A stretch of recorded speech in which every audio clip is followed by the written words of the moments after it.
Hey everyone, Zane here, and today I will show you how to recover Google Authenticator account without old phone.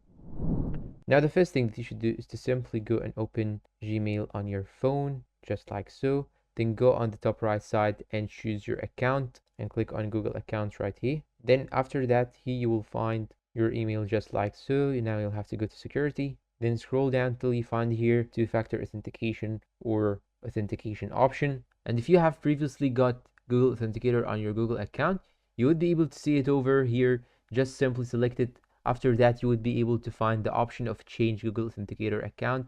Simply click on it, and on your new device, just simply log in into your Google Authenticator using the QR code that you will be provided on your Google account. You will be sent a PIN on your device in order to verify whether it's you or not. Just verify with that particular PIN, and this way you would be able to change the device of your Google Authenticator without the need of the old phone.